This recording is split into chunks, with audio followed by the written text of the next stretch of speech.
तो दोस्तों स्वागत है आपका study with Madan Verma channel में। दोस्तों आपको बता दें कि हमारे द्वारा इस समय पीसीएस प्री 2024 के लिए आपको जीएस की और करंट अफेयर की लगातार वीडियो क्लासेस दी जा रही हैं और हमने इन दोनों की अलग अलग प्लेलिस्ट बनाकर आपको इस वीडियो के डिस्क्रिप्शन में दे दिया है। आप वहां से चाहे तो इस प्लेलिस्ट को चेक कर सकते हैं और अपनी तैयारी को और अधिक मजबूत बना सकते हैं।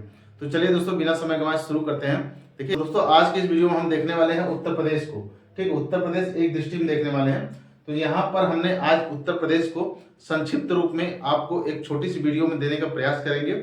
इसके अलावा इसका हम कई पार्ट बनाएंगे ताकि आपको वीडियो देखने में बोरियत न महसूस हो और छोटा छोटा वीडियो रहेगा तो आपको देखने में सुविधा होती है। इसलिए हम बड़ी वीडियो को नहीं प्रेफर करते हैं ताकि आपका समय ये ना लगे कि इतनी लंबी वीडियो बन गई है और हम इसको कैसे देखें। ठीक है, तो इसीलिए हम प्रयास करते हैं कि किसी भी सब्जेक्ट का आपको कई पार्टों में उस वीडियो को दिया जाए, कई वॉल्यूम उसके बनाए जाए ताकि आपको पढ़ने में असुविधा ना हो। ठीक है, तो चलिए दोस्तों बिना समय गंवाए शुरू करते हैं आज का वीडियो।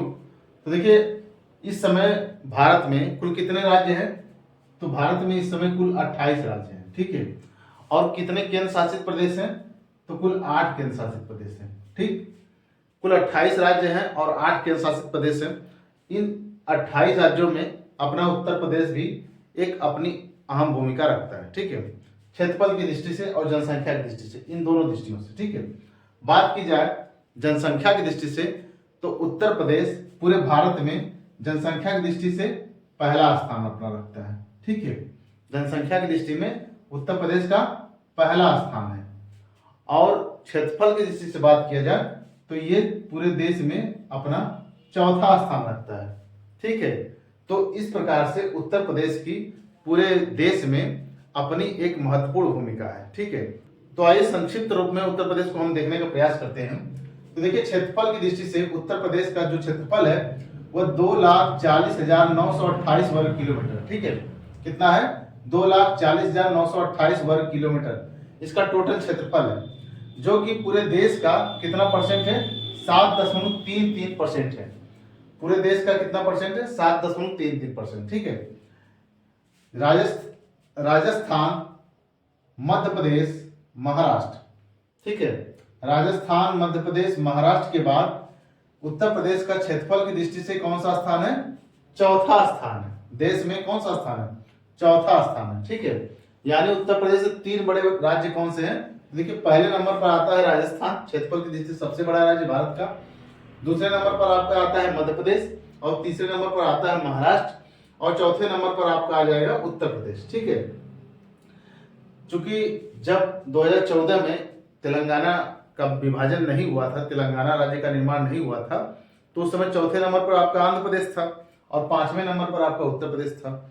चूंकि तेलंगाना बन जाने के बाद आंध्र प्रदेश 2 भागों में विभाजित हो गया, तो उसके बाद आपका उत्तर प्रदेश चौथे स्थान पर आ गया। ठीक है, अब देखिए सीमावर्ती राज्य की बात की जाए, कितने राज्यों से उत्तर प्रदेश की सीमा लगती है? तो देखिए उत्तर प्रदेश की सीमा कुल 8 राज्यों और 1 केंद्र शासित प्रदेश से लगती है। ठीक है, इसीलिए हमने यहाँ पर 8+1 लिखा है। ठीक है, 8+1 लिखा है। ठीक, तो यहाँ पर देखिए आपका कौन कौन से राज्यों से उत्तर प्रदेश की सीमा लगती है। तो देखिए यहाँ पर लगती है उत्तराखंड से, हिमाचल प्रदेश से, हरियाणा से, राजस्थान से, मध्य प्रदेश से, छत्तीसगढ़ से, बिहार से, झारखंड से। ठीक है, ये 8 राज्य हो गए, उत्तराखंड, हिमाचल प्रदेश, हरियाणा, राजस्थान, मध्य प्रदेश, छत्तीसगढ़, बिहार, झारखंड। ठीक है, और 1 केंद्र शासित प्रदेश से लगती है, वो है दिल्ली। दिल्ली से भी अपने उत्तर प्रदेश की सीमा लगती है। ठीक है, तो ये 8 राज्य और 1 केंद्र शासित प्रदेश हो गए, यानी टोटल बात की जाए तो ये कितना हो जाएगा? 9। टोटल राज्य और केंद्र शासित प्रदेशों से मिलाकर इसकी सीमा कितने राज्यों से लगती है? तो 9 राज्यों से लगती है। ठीक है, और अगर बात की जाए किसी देश से सीमा की बात की जाए तो इसकी एक सीमा जो है किससे लगती है? नेपाल से लगती है। ठीक है, एकमात्र देश किससे लगती है? नेपाल से लगती है। ठीक, अंतर्राष्ट्रीय सीमा की बात की जाए तो अंतर्राष्ट्रीय सीमा उत्तर प्रदेश किसके साथ बनाता है? नेपाल के साथ बनाता है। ठीक है, तो आइए अब बात करते हैं उत्तर प्रदेश की जनसंख्या के बारे में। ठीक है, तो उत्तर प्रदेश की जनसंख्या जो है वो 2011 के डेटा के अनुसार है। चूंकि अभी तक जनगणना नहीं हुई है तो अभी हमारे पास जो डेटा है वो 2011 का ही है। ठीक है, तो 2011 के डेटा के अनुसार हम बात करेंगे तो उत्तर प्रदेश की 2011 के डेटा के अनुसार कितनी जनसंख्या थी? तो देखिए 19,98,12,341 थी। ठीक है, कितना है? 19,98,12,341, जो कि देश की कुल जनसंख्या कितना परसेंट है? तो ये 16.5% है। ठीक है, यानी उत्तर प्रदेश का स्थान पूरे भारत में जनसंख्या के मामले में कितना है? तो 16.5% है, अपनी ये हिस्सेदारी रखता है। ठीक है, जनसंख्या के मामले में। तो कुल जनसंख्या में पुरुषों की जनसंख्या की बात की जाए तो पुरुषों की जनसंख्या कितनी है?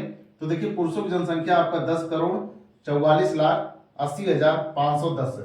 ठीक है, और महिलाओं की जनसंख्या की बात की जाए तो महिलाओं की जनसंख्या कुल आपका 9,53,31,831 है। ठीक है, अगर मोटा मोटी देखा जाए तो पुरुषों की जनसंख्या इस 19 करोड़ में 10 करोड़ है और महिलाओं की जनसंख्या कितनी है? तो ये 9 करोड़ है। ठीक है, चलिए अब बात की जाए जनसंख्या घनत्व की। तो देखिए जनसंख्या घनत्व कितना है? यह 829 व्यक्ति प्रति वर्ग किलोमीटर। ठीक है, यानी 1 वर्ग किलोमीटर की बात की जाए, 1 वर्ग किलोमीटर अगर क्षेत्रफल है तो इसमें कितने लोग निवास करते हैं? 829 व्यक्ति निवास करते हैं। ठीक है, प्रति वर्ग किलोमीटर के हिसाब से ये जनसंख्या घनत्व है। दस की वृद्धि की बात की जाए, यानी जनसंख्या के 10 की वृद्धि 1 दशक में कितने परसेंट की वृद्धि हुई है? तो वो हुई है 20.2%। ठीक है, यानी 2011 का ये आंकड़ा है। 2001 के बाद 2001 से लेकर 2011 के बीच में जो 10 की वृद्धि हुई है वो कितने परसेंट हुई है? तो 20.2% हुई है। ठीक है, शहरी जनसंख्या कितनी है? तो देखिए शहरी जनसंख्या जो टोटल है वो है आपका 4,44,95,063। ठीक है, यानी शहरी जनसंख्या टोटल जनसंख्या में कितने परसेंट है? तो ये 22.3% है। ठीक है, और ग्रामीण जनसंख्या की बात की जाए तो ग्रामीण जनसंख्या 15,53,17,278 है। ठीक है, कितना? 15,53,17,278 है, जो कि टोटल जनसंख्या कितना परसेंट है? 77.7%। ठीक है, यानी गांव में शहरों से ज्यादा निवास करती है जनसंख्या उत्तर प्रदेश की। 22% जनसंख्या शहर में निवास करती है और 77% जनसंख्या ग्राम में निवास करती है। ठीक है, ग्रामों में। ठीक, चलिए जीवन प्रत्याशा की बात की जाए तो देखिए जीवन प्रत्याशा का आंकड़ा जो है वो 2015 से 19 के बीच का है। ठीक है, तो इसमें जीवन प्रत्याशा की बात की जाए तो महिला और पुरुष टोटल की बात की जाए तो ये कितने हैं? 65 वर्ष है। ठीक है, 65.6 वर्ष है। महिला और पुरुष दोनों की मिला की बात की जाए, औसत जीवन प्रत्याशा की बात की जाए तो ये 65.6 वर्ष है। ठीक है, और इसमें महिलाओं की जो जीवन प्रत्याशा है वो 66.2 वर्ष है। ठीक, और पुरुषों की बात की जाए तो पुरुषों की 65 वर्ष है। ठीक है, तो देखिए महिलाएं यहाँ कहीं ना कहीं पुरुषों से ज्यादा दिनों तक जी रही हैं। ज्यादा अंतर नहीं है, मात्र 1 साल का अंतर है। तो पुरुषों की जीवन प्रत्याशा 65 वर्ष है और महिलाओं की जीवन प्रत्याशा 66.2 वर्ष है। ठीक है, चलिए अब आगे बढ़ते हैं। आगे देखिए, आगे है आपका साक्षरता दर। ठीक है, साक्षरता दर की बात की जाए तो देखिए कुल साक्षरता दर कितनी है? तो ये है 67.7%। ये भी 2011 का ही आंकड़ा है। ठीक है, जितने भी यहाँ पर डेटा लिखे गए हैं ये 2011 के अनुसार हम आपको बता रहे हैं। ठीक है, तो देखिए साक्षरता दर कितनी थी? तो 67.7% थी कुल साक्षरता दर उत्तर प्रदेश की। ठीक है, पुरुषों की साक्षरता कितनी है? तो यह है आपका 77.3%। महिलाओं की साक्षरता कितनी है? तो यह है 57.2%। ठीक है, तो ज्यादा अगर आपको याद करने में इसको साक्षरता कठिनाई हो रही है तो आप ऐसे याद कर लीजिए। देखिए 57, 67, 77। ठीक है, 10-10 का अंतर है। ठीक, तो टोटल साक्षरता 67 है, इसमें से 10 माइनस कर देंगे तो महिला साक्षरता प्राप्त हो जाएगी और 67 में 10 प्लस कर देंगे तो आपको पुरुष साक्षरता प्राप्त हो जाएगी। ठीक है, चलिए शहरी साक्षरता की बात की जाए तो शहर के लोगों की साक्षरता कितनी है उत्तर प्रदेश में? यह है 75.1%। ठीक है, उत्तर प्रदेश में शहरी साक्षरता की बात की जाए तो 75.1% शहरी साक्षरता है। ग्रामीण साक्षरता की बात की जाए तो ग्रामीण में गांव के लोग कितने साक्षर हैं? तो गांव की जनसंख्या का 65.5% लोग साक्षर है। ठीक है, तो शहरी साक्षरता है 75 और ग्रामीण साक्षरता है 65। तो यह आसान है याद करने में, 65-75। ठीक है, चलिए आर्थिक संसाधन, आर्थिक संभाग क्षेत्र की बात की जाए, अक्सर परीक्षाओं में पूछा जाता है कि उत्तर प्रदेश को कुल कितने आर्थिक जोन में बांटा गया है। ठीक है, कितने इकोनॉमिक जोन है। ठीक है, तो ये आर्थिक संभाग क्षेत्र कितने हैं? ये 4 है आपका। ठीक है, 4 आर्थिक संभाग क्षेत्रों में उत्तर प्रदेश को बांटा गया है। मंडल की बात की जाए तो कुल कितने मंडल है? 18 मंडल है इस समय वर्तमान में। जनपद कितने हैं? तो ये इस समय 75 जनपद है उत्तर प्रदेश में। ठीक है, टोटल जनपद कितने हैं? 75 है। मंडल कितने? 18 है। कृषि जलवायु प्रदेश की बात की जाए तो कृषि जलवायु प्रदेश कितने हैं उत्तर प्रदेश में? ये 9 है। ठीक है, यानी कुल उत्तर प्रदेश को कितने कृषि जलवायु प्रदेशों के रूप में विभाजित किया गया है? तो 9 कृषि जलवायु प्रदेश के रूप में विभाजित किया गया है। ठीक है, लोकसभा की सीट कितनी है उत्तर प्रदेश में? तो देखिए लोकसभा की सीट है आपकी 80। ठीक है, राज्यसभा की सीट कितनी है उत्तर प्रदेश में? तो ये है 31। लोकसभा की सीट 80, राज्यसभा की सीट कितनी है? 31, और विधानसभा की सीट कितनी है? तो ये 403 है। ठीक है, विधानसभा की सीट कितनी है? 403 है। और विधान परिषद की सीट कितनी है? तो यहाँ पर 100 है। ठीक है, विधान परिषद की सीट कितनी है? 100 है।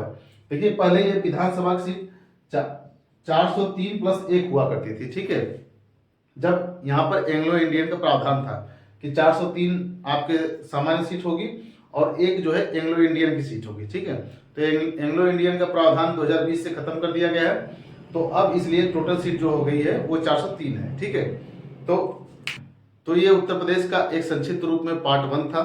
इसके बाद हम पार्ट 2 पार्ट 3 जो लाने वाले हैं वो आपके परीक्षा की दृष्टि से बेहद इंपॉर्टेंट होंगे, तो उसे मिस मत करिएगा। और अगर आप हमारे इस चैनल पर नए हो तो हमारे चैनल को सब्सक्राइब कर, वीडियो को लाइक कर, बेल आइकन को प्रेस कर ऑल पर क्लिक कर दीजिएगा, ताकि आप सब तक हमारे वीडियो की नोटिफिकेशन पहुंचती रहे। धन्यवाद।